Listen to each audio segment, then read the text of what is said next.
inadequacies and inefficiencies, especially at the central government level.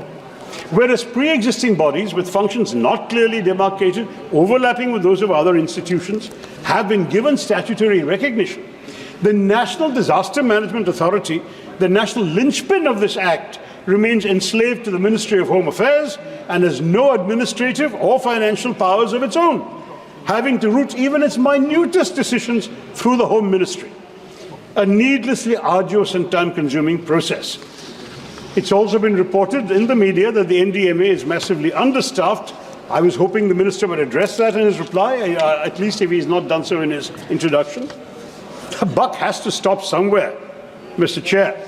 And for better coordination of disaster management and mitigation efforts, the NDMA should have been it. They should have been upgraded to a department of the Government of India, even if not to a ministry, but it remains subordinate to the Home Ministry.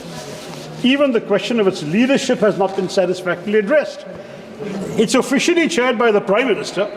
It's normally overseen by a Vice Chairperson, who has the rank of a Cabinet Minister.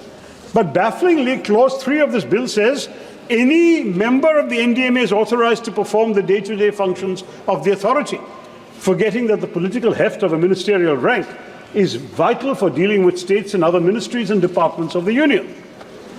So, Mr. Speaker, Mr. Chairman, this bill, in its ostensible pursuit to decentralize the decision-making process regarding funds, manages to do something utterly bizarre. It dilutes the entire purpose of a National Disaster Response Fund by removing the specific uses for which the fund was intended.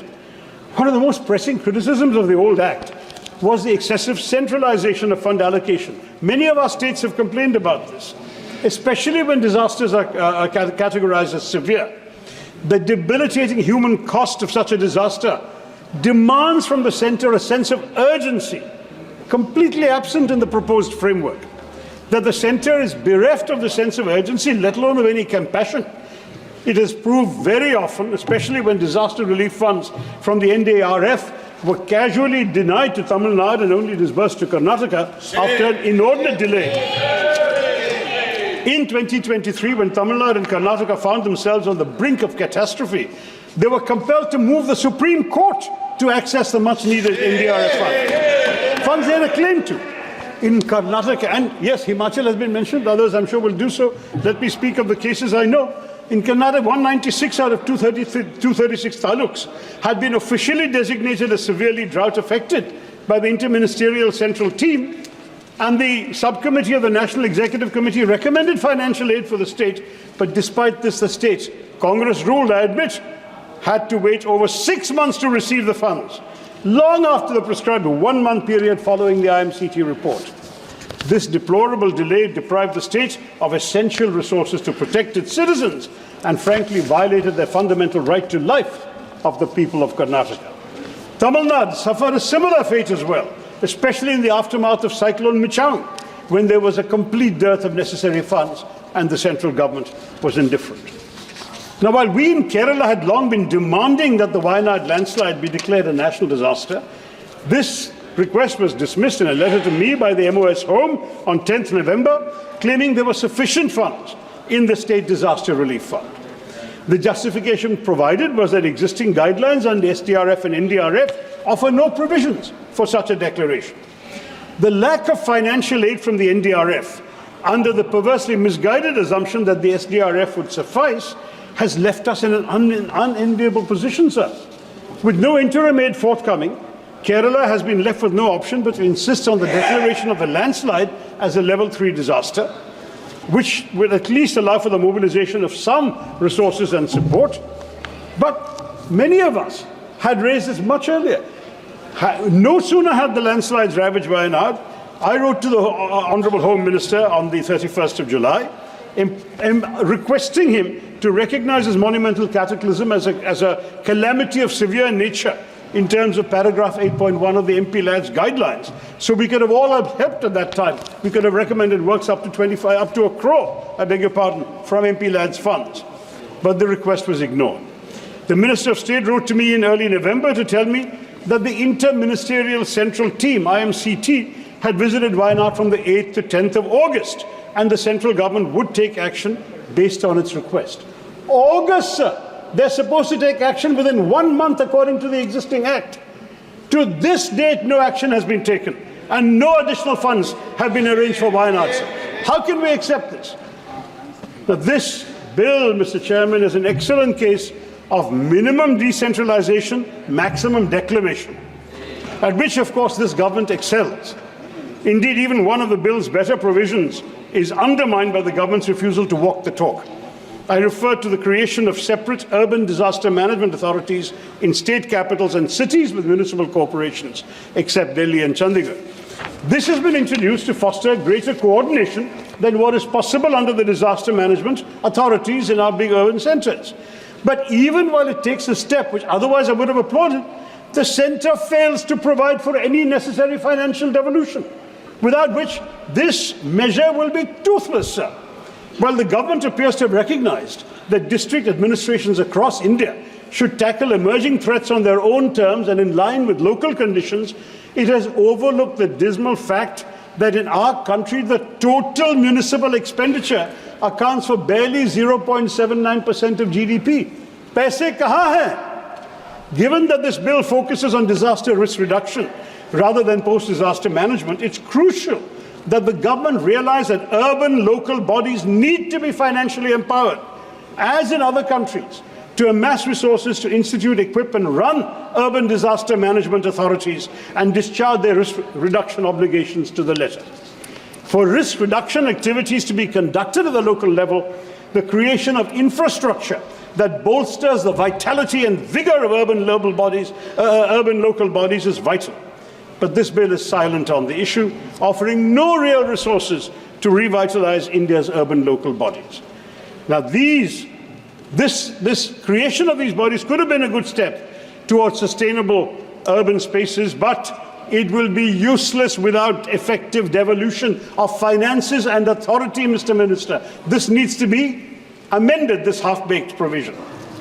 Another damaging aspect of this bill: it seeks to weaken the National Executive Committee and the state executive committees, staffed to the level of secretaries to the governments of India and the states, which are supposed to formulate national level and state level disaster management plans. If this bill passes, the NDMA and the SDMAs will instead assume this power. At the same time, these committees will remain the coordinating bodies for relief, rehabilitation and reconstruction during and after natural disasters, saddling them in effect with the responsibility for exercising disaster management plans that they did not formulate. So you've got to execute something that you did not actually come up with. This flies in the complete logic of the original purpose of these committees, which was to foster greater collaboration amongst various ministries of the union and state governments.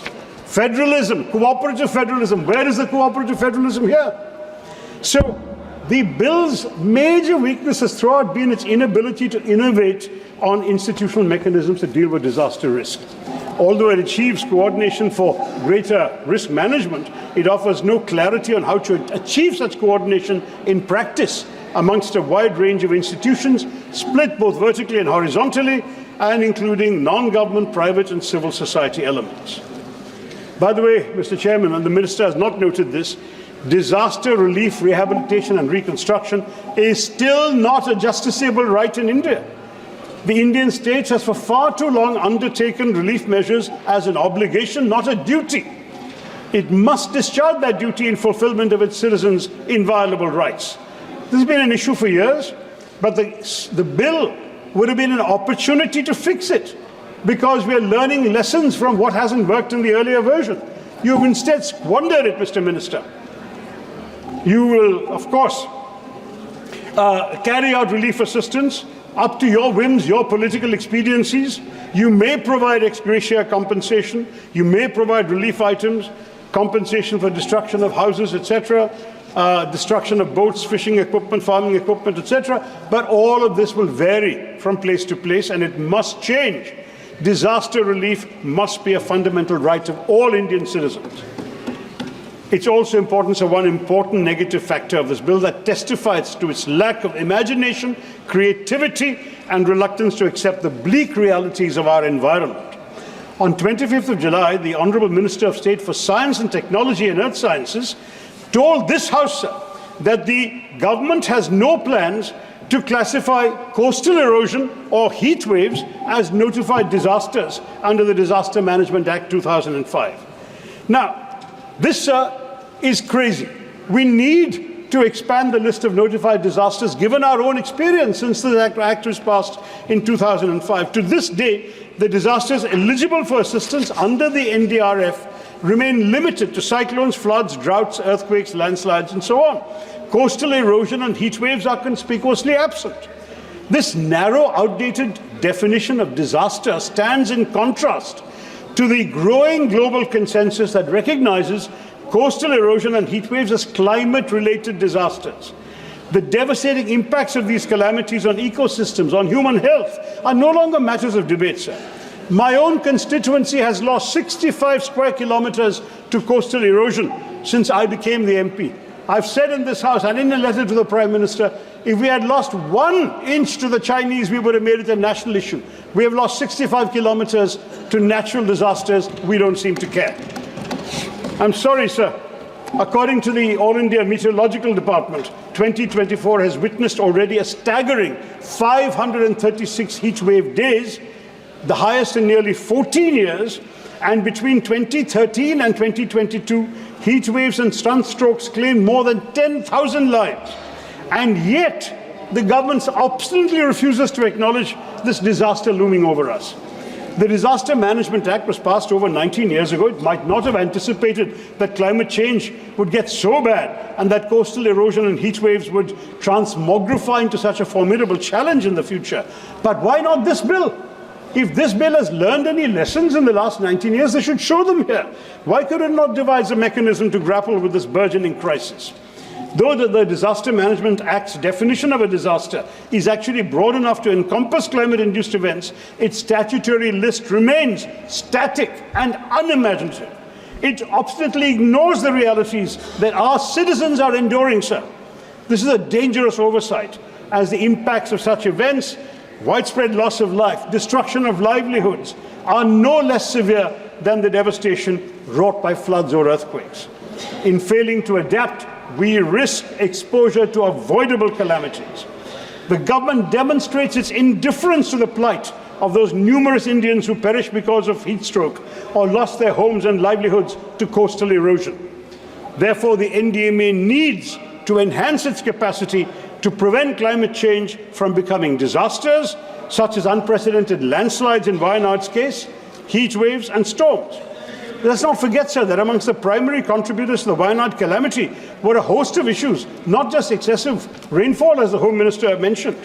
These were widespread deforestation, with 62% of Wayanad's forests having disappeared since 1950, ceaseless soil erosion, made more relentless by rainwater seeping into loose topsoil, which reduces soil cohesion and contributes to landslides, and soil piping, the formation of underground tunnels because of subsurface soil erosion.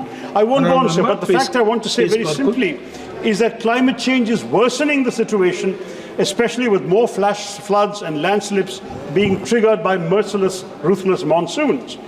With the warming of the Arabian Sea creating deep cloud systems which result in brief spells of ruthlessly intense rainfall, Kerala will be yet more vulnerable to landslides.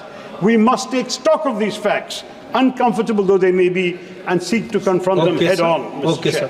Thank you. Sir, I will wrap up. I just need 2 minutes for one last point, sir. We wanted this bill. We wanted it to be imaginative and innovative, but we have seen none of that. We have not seen financial administrative preparedness. Instead, it is just a testament of the government's insistence to rush it through Parliament. But let me ask the Honourable Minister in all earnestness, what good will bulldozing this bill through Parliament do if it cannot prevent another Wayanad? Where are the provisions for disaster prevention, like landslide mapping, coastal protection measures? It will not do India and Indians any good merely to create a framework that does not actually devolve any powers upon the states, upon local urban bodies, upon self-government units in our country. Thank you, Shashi What is needed, sir? Tharoor. 1 minute. Stricter streamlining of a scattered policy framework that has far too many authorities and bureaucratic muddles, an end to the concentration of powers in the centre's hands, a genuine attempt to learn from our failures at navigating past disasters and keep up with the challenging realities of climate change, a revised bill should allow for expertise, independent of committees, streamline and clarify Thank the you, role of the Shashi bodies. Tharoor ji. And sir, Next just speaker, one second. Sri Preventive Singh And Rawat ji. Given, Please sir, conclude. it should Give also them give enough time. Please MPs conclude. a right to be had. 1 second. I'm just finishing. Please conclude. It should make disaster relief a legal right, revive the parliamentary forum on disaster management to give the MPs' views a chance to be heard. And this bill does not have any of these qualities. Therefore, it must be returned to the drawing board, and I urge the minister to withdraw the bill. Thank you very much, sir, and Jai Hind. Sri Preventive Singh Rawat ji. Next speaker. धन्यवाद अध्यक्ष जी।